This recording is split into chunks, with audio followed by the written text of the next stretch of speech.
What Reba McEntire said about George Strait that left America in tears. The bright lights of the television studio felt harsher than usual as Reba McEntire adjusted her position in the burgundy velvet chair. At 70 years old, she had done thousands of interviews throughout her legendary career, but something about this particular Tuesday afternoon in Nashville felt different. The host, a young woman with perfectly styled blonde hair and an eager smile, shuffled through her note cards one final time before the cameras began rolling. 3, 2, 1, and we're live, the director called out from behind the massive camera setup. Good afternoon, I'm Sarah Mitchell, and welcome back to Country Conversations. Today we have the absolute honor of speaking with the queen of country music herself, Miss Reba McEntire. The host's enthusiasm was infectious, and Reba responded with her signature warm smile that had captivated audiences for decades. Thank you so much for having me, Sarah. It's always a pleasure to be here in Nashville, Reba replied, her voice carrying that familiar Oklahoma drawl that had become synonymous with authentic country music. She was promoting her latest album, a collection of duets with rising country stars, but she had no idea that this interview would become the most talked-about moment of her entire career. The conversation flowed smoothly through the usual topics, her new music, upcoming tour dates, and reflections on her incredible journey from a small-town Oklahoma girl to one of the most successful female artists in country music history. Reba spoke passionately about mentoring young artists and how the industry had evolved since she first stepped onto the Grand Ole Opry stage over 4 decades ago. Before we continue, Sarah interjected with a practiced broadcaster's smile, I want to take a moment to ask our viewers to subscribe to our channel if you're enjoying these intimate conversations with country music's biggest stars. We love hearing from you in the comments. Tell us where you're watching from and what questions you'd like us to ask your favorite artists. Your engagement means the world to us and helps us bring you more of these special moments. Reba nodded graciously during the brief promotional pause, unconsciously smoothing down her signature red hair that had been styled to perfection for the cameras. She had worn an elegant navy blue blazer with delicate silver embroidery, an outfit that projected both professionalism and warmth, exactly the image she had cultivated throughout her career. As the interview resumed, Sarah began flipping through her notes, preparing for what she assumed would be a standard question about Reba's collaborations with other country artists over the years. Now, Reba, you've worked with so many incredible artists throughout your career. Your duets have always been magical. I'm curious about your relationship with some of your contemporaries, particularly George Strait. You two have been part of the country music landscape for so long. The change in Reba's demeanor was immediate and unmistakable. Her practiced smile faltered and her hands, which had been gesturing naturally throughout the conversation, suddenly stilled in her lap. The color seemed to drain from her face as she stared past the camera, as if seeing something from a distant memory that no one else could perceive. George, she whispered, so quietly that the sound technician had to adjust his levels to catch her words. Sarah noticed the shift immediately, her journalist instincts kicking in even as concern for her guests' well-being took precedence. Reba, are you all right? We can take a break if you need. But Reba wasn't hearing her. The mention of George Strait's name had unlocked something deep within her, a vault of memories and emotions that she had kept sealed for over 3 decades. Her eyes began to glisten with unshed tears, and her breathing became shallow and deliberate, as if she was fighting an internal battle between maintaining her composure and allowing herself to feel something she had buried long ago. The studio fell silent, except for the low hum of the equipment. Camera operators exchanged glances, unsure whether to keep rolling or cut to commercial. The director, a seasoned professional who had seen his share of emotional moments during interviews, made the decision to keep the cameras running. Something significant was happening, and his instincts told him that this was exactly the kind of authentic moment that rarely occurred in the carefully orchestrated world of celebrity interviews. I'm sorry, Reba finally managed, her voice thick with emotion. She reached for the tissue box that had been placed discreetly on the small table beside her chair. It's just, when you mentioned George's name, I've never... She paused, dabbing at the corners of her eyes with a tissue, trying to preserve her makeup, while wrestling with emotions that seemed determined to surface. Sarah leaned forward, her voice gentle and encouraging. Take your time, Reba. There's no rush. The country music legend took a deep breath, straightening her shoulders in a gesture that millions of fans would recognize as her way of summoning inner strength. It was the same posture she had adopted countless times on stage when delivering emotionally charged ballads, but this time she wasn't performing. This was raw, unfiltered emotion bubbling up from a place she had thought was safely locked away. "You know," Reba began, her voice gaining strength but still carrying a tremor of vulnerability, "I've been in this business for over 40 years. I've given thousands of interviews, shared so many stories about my life and career. But there's one story, one chapter of my life that I've never told anyone, not publicly anyway." The atmosphere in the studio became electric with anticipation. Everyone present seemed to understand that they were witnessing something unprecedented. Reba McEntire, one of the most private and professional entertainers in the business, was about to reveal something deeply personal. "It was 1991, she continued, her gaze fixed on a point somewhere beyond the cameras. "The worst year of my life. Most people know about the tragedy, the plane crash that took 7 members of my band. It was all over the news, of course. The country music community rallied around me, sent flowers, made statements of support. Everyone was so kind, so generous with their condolences." She paused again, and in that silence, the weight of what she was about to share seemed to settle over the room like a heavy blanket. But what nobody knew, what I never told anyone, was how close I came to walking away from music forever. Not just taking a break, but actually ending my career completely. I was ready to disappear, to never set foot on another stage or in another recording studio. Sarah's eyes widened as she realized the magnitude of what Reba was revealing. This wasn't just another celebrity anecdote or promotional soundbite. This was a confession that could reshape how the public understood one of country music's most beloved figures. "The funeral was on a Thursday," Reba continued, her voice now steady but filled with a pain that time had softened but never erased. "By Saturday I had already called my manager and told him I was done. I was going to honor my existing contractual obligations and then retreat back to Oklahoma, back to the ranch, and try to forget that I had ever dreamed of being a singer." The revelation hung in the air like a note from a perfectly tuned guitar, clear and resonant and impossible to ignore. In that moment, everyone in the studio understood that they were witnessing history being made, not through a planned revelation or calculated publicity move, but through the kind of spontaneous honesty that rarely emerges in the carefully controlled world of entertainment media. The memory transported Reba back to that devastating March evening in 1991. She had been performing at a private corporate event in San Diego, California, with her beloved band members, musicians who had become more like family than employees over the years they had toured together. Chris Austin, her fiddle player, had been with her since the early 80s. Paula K. Evans, her background vocalist, could harmonize with Reba so naturally it was as if they shared the same musical soul. Kirk Capello on keyboards, Joey Ciganero on drums, Michael Thomas on guitar, Terry Jackson on bass guitar, and Tony Saputo on drums, each one a master of their craft and an irreplaceable part of the magic that happened every night on stage. The show had gone beautifully. The audience had been enthusiastic, singing along to every word of hits like "Whoever's in New England" and "How Blue." After the performance, as was their usual routine, the band members boarded a Hawker Siddeley DH-125 jet to travel to their next destination, while Reba stayed behind in San Diego for additional promotional obligations. It was a decision that would haunt her for the rest of her life, not because she felt guilty for surviving, but because she never got the chance to say goodbye. "I remember standing in my hotel room around 2 in the morning when the phone rang," Reba continued, her voice barely above a whisper. The studio remained completely silent, everyone hanging on her every word.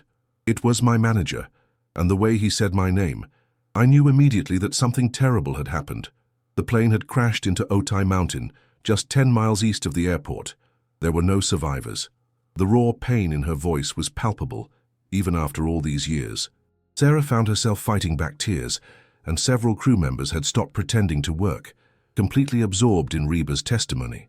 People think they understand grief because they see it in movies or read about it in books, but nothing prepares you for the moment when your entire world just stops.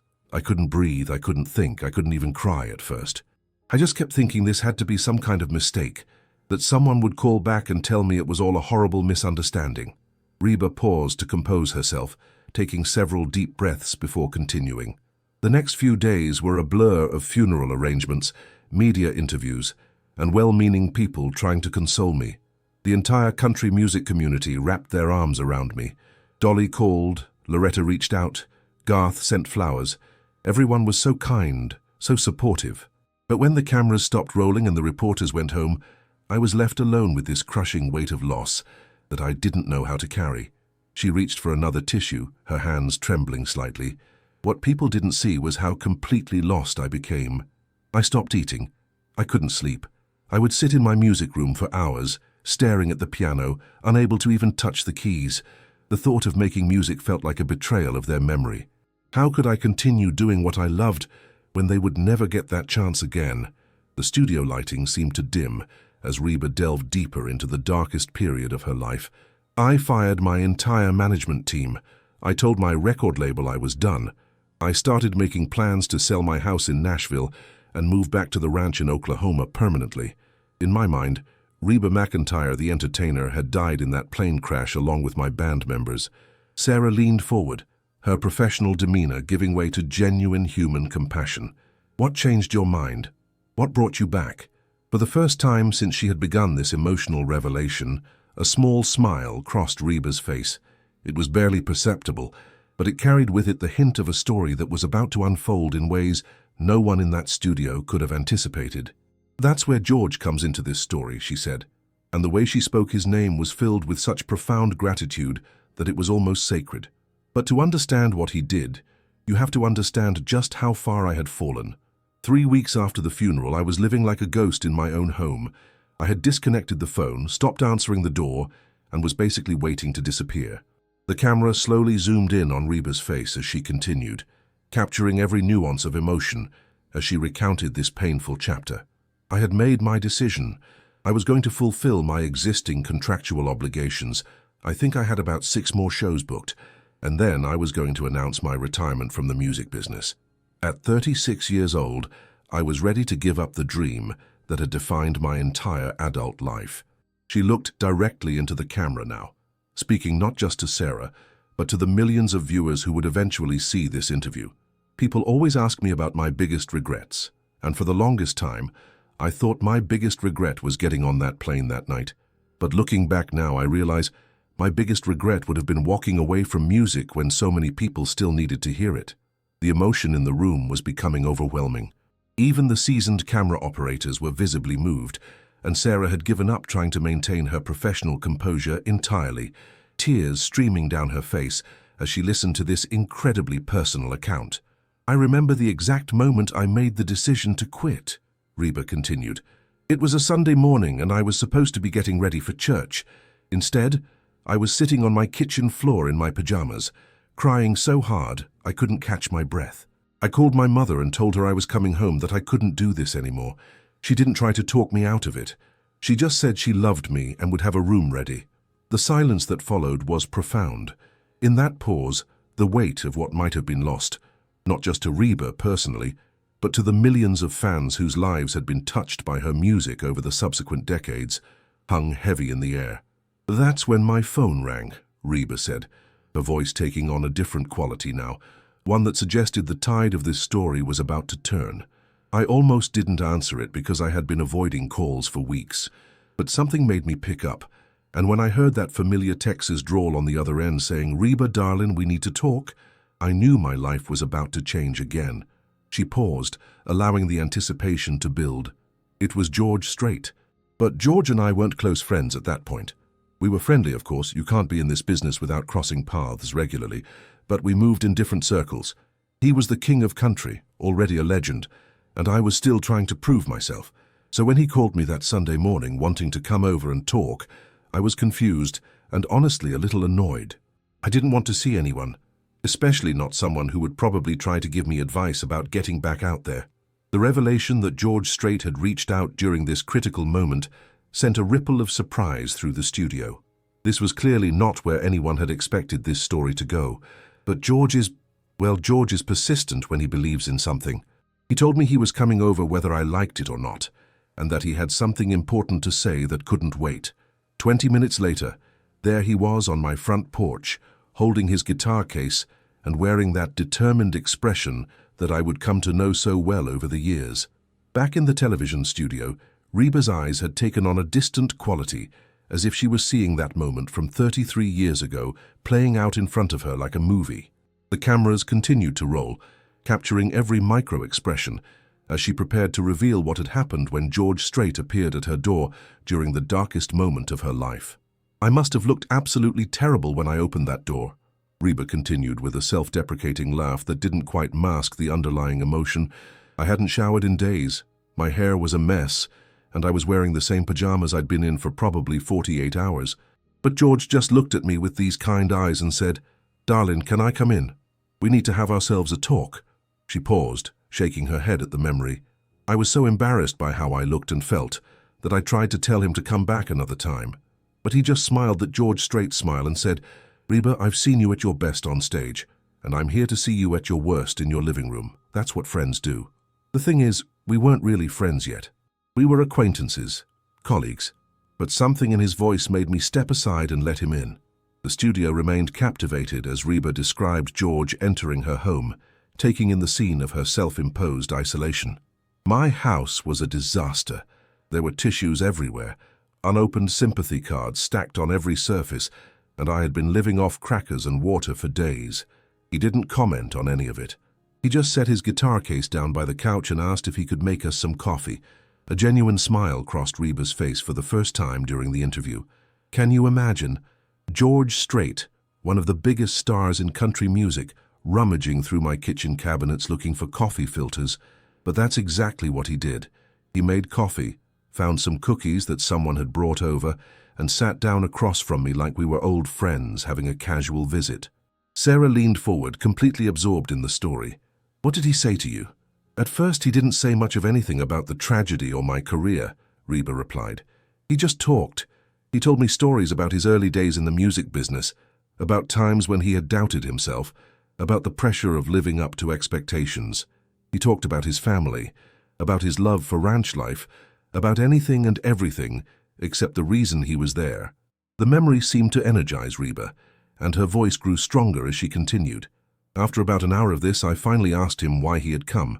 I was suspicious, thinking maybe my record label had sent him to talk me out of quitting, but what he said next, I'll never forget it as long as I live." She looked directly into the camera, her voice taking on the cadence of someone recounting words that had been seared into her memory. He said, "Reba, I came here because Jerry called me." Jerry was Jerry Kennedy, a mutual friend who was a producer in Nashville. "Jerry told me you were thinking about walking away from music, and I couldn't let that happen without having my say." The tension in the studio was palpable as everyone waited for the revelation of what George had said next. Then George got up, picked up his guitar, and sat back down right next to me on the couch.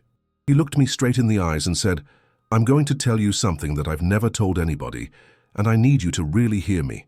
He tuned his guitar slowly, deliberately, and then he started playing this melody I'd never heard before.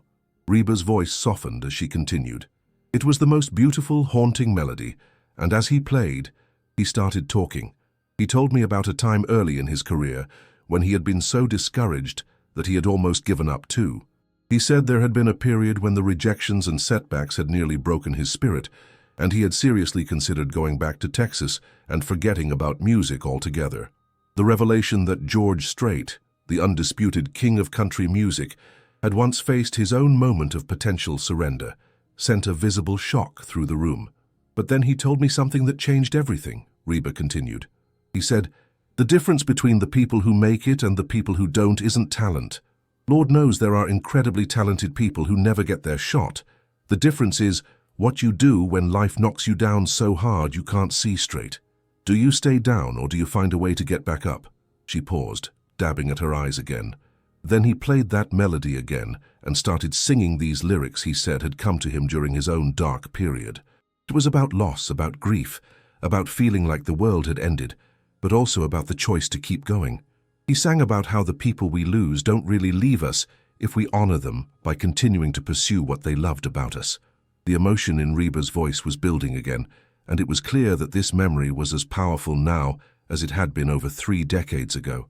When he finished singing, he looked at me and said, "Reba, Your band members didn't die because they loved music. They died because they loved you and wanted to help you share your gift with the world. If you walk away now, their sacrifice doesn't honor them. It abandons them." Sarah gasped audibly, and several crew members were no longer even pretending to work, completely absorbed in this extraordinary story. "I started crying again," Reba admitted. "But this time it was different. It wasn't the desperate, hopeless crying I'd been doing for weeks. It was the kind of crying that comes when someone says exactly what you need to hear, even when you don't want to hear it." She took a deep breath before continuing. "George stayed with me for 6 more hours that day. We talked about everything. About music, about loss, about responsibility, about legacy. He told me stories about other artists who had faced tragedies and had to make the choice between giving up and going on. He talked about how music had the power to heal not just the people who listen to it, but the people who create it. The studio was completely silent, except for the soft hum of the equipment and the occasional sniffle from someone trying to maintain their composure. As the sun was setting, George picked up his guitar again and asked if I had anything to write with. I brought him a pen and some paper, and he started working on a song right there in my living room. He said it was something he wanted me to have, something that would remind me of this conversation whenever I needed it. Reba's voice took on an almost reverential quality. He spent the next 2 hours crafting the most beautiful song I'd ever heard. It was about rising from ashes, about finding strength in memory, about choosing hope over despair. When he finished, he handed me the paper with the lyrics and said, "This is yours, Reba. I wrote it for you, and I want you to record it when you're ready." The revelation that George Strait had written a personal song for Reba during this pivotal moment added another layer of astonishment to an already incredible story. "But here's the thing that still amazes me," Reba continued, her voice filled with wonder. "When I told him I wasn't sure I was strong enough to go back into the studio, he said something that I carry with me to this day. He said, 'You don't have to be strong enough for your whole career. You just have to be strong enough for tomorrow. Then the next day, you just have to be strong enough for that day.'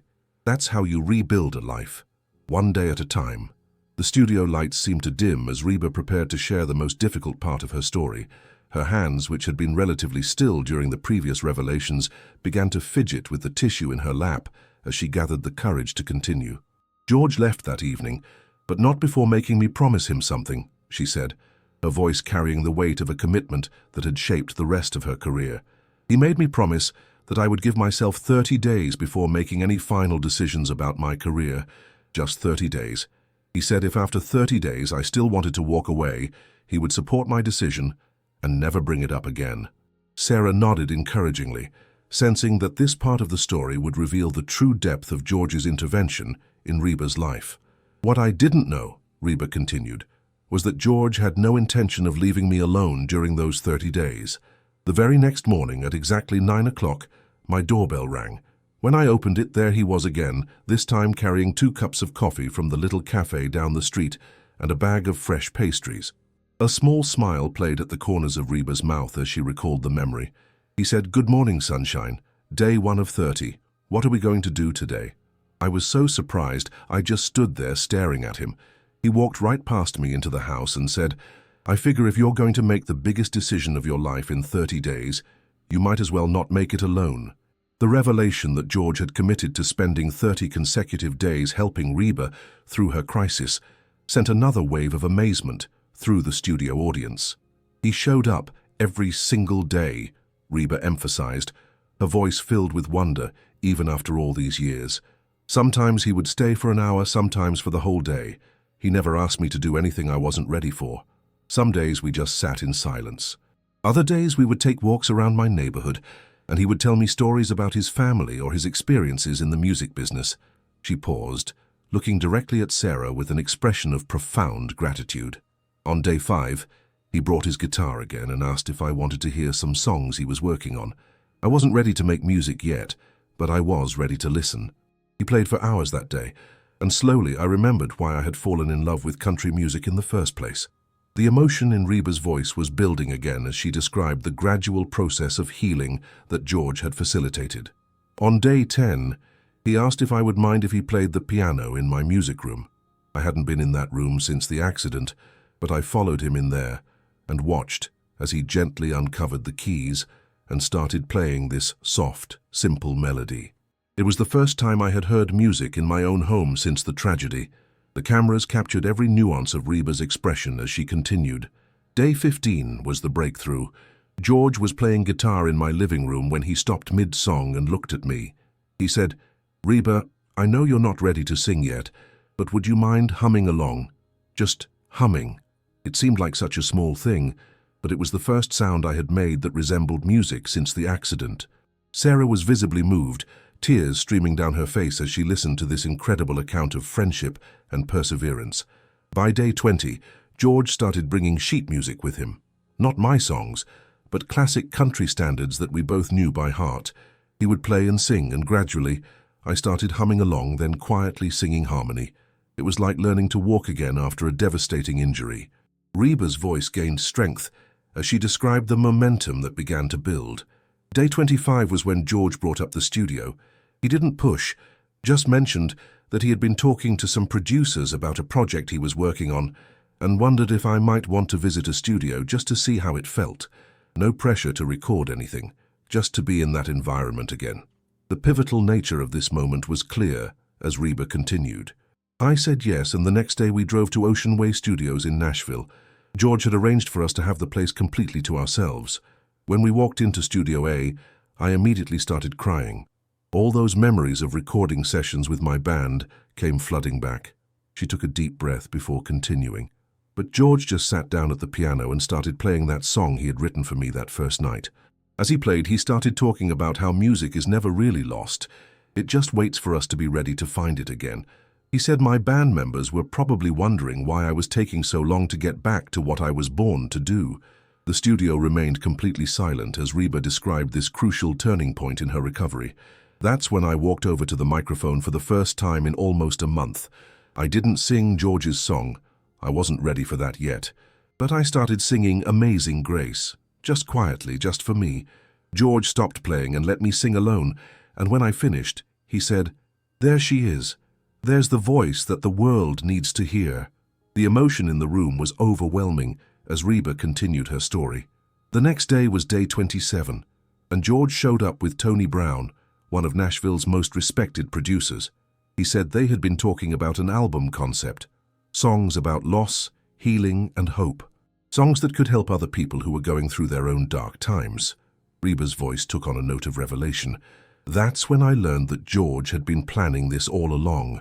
During those 30 days of daily visits, he had been quietly assembling a team of musicians, songwriters, and producers who understood what we were trying to accomplish. He had found songs that spoke to the experience of profound loss, and he had convinced everyone to donate their time and talent to the project. The scope of George's behind-the-scenes efforts was becoming clear, and the magnitude of his commitment to Reba's recovery was staggering. The album that became For My Broken Heart wasn't just my comeback record, Reba revealed. It was George Strait's vision for how music could be used as medicine, both for the person creating it and for the people who needed to hear it. Every song on that album was carefully chosen to represent a different stage of the grieving and healing process. She looked directly into the camera with an expression of deep gratitude. What the public never knew was that George sang on almost every track during the initial recording sessions, not because the songs needed his voice, but because I needed his strength to get through them. I would start a song, break down crying, and George would step up to the microphone next to me and sing until I could find my voice again.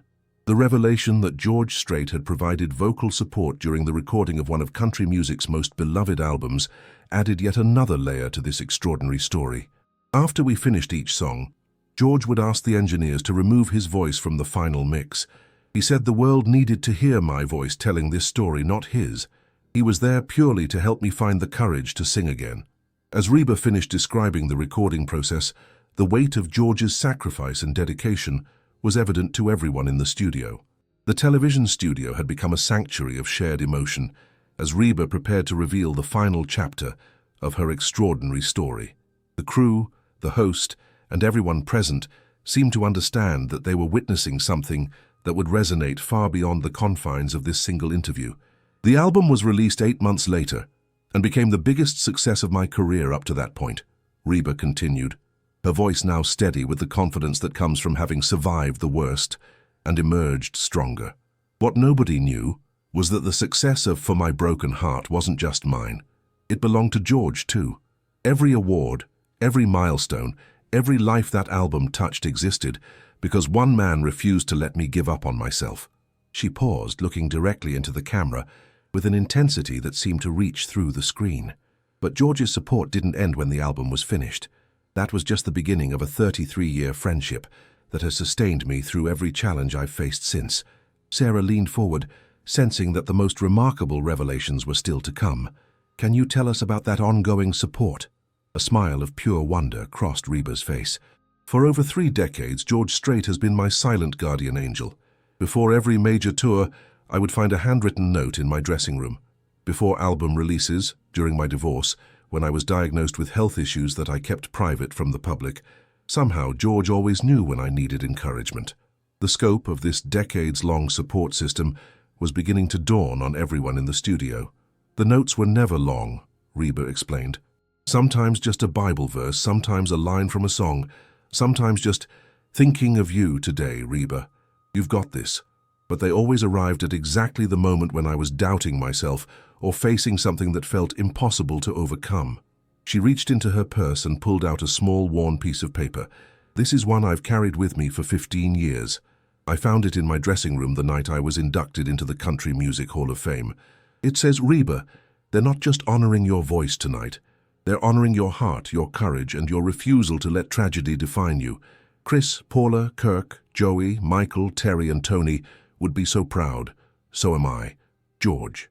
The sight of the actual note, carefully preserved after all these years, sent another wave of emotion through the studio. Several crew members were openly crying now. During my divorce from Narvel in 2015, Reba continued, I was at my lowest point since 1991. The media was brutal, my personal life was in shambles, and I was questioning everything about my choices and my future. One morning, I found George sitting in my kitchen when I came downstairs for coffee. He had driven 4 hours from Texas just to make sure I was okay. The revelation that George had made such a personal gesture during another crisis in Reba's life demonstrated the depth of their friendship. He didn't try to give me advice about my marriage or my career decisions. He just made breakfast and told me stories about his grandchildren until I was laughing for the first time in weeks. Then he said something I'll never forget. Reba, you've survived losing everything that mattered to you once before. You're stronger than any storm life can throw at you now. Reba's voice took on a tone of profound gratitude as she continued. Last year, when I was seriously considering retirement, I'm 70 years old, and I was wondering if it was time to step back. George showed up at one of my concerts unannounced. He didn't come backstage before the show, didn't distract me with conversation. He just stood in the wings and watched me perform. The cameras captured every nuance of emotion as Reba described this recent encounter.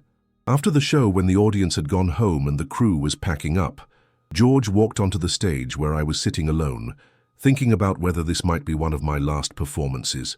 He sat down next to me and said, Reba, look at what you just did. You made 20,000 people forget their troubles for 2 hours. You gave them hope, joy, and memories they'll treasure forever. How can you even think about walking away from that?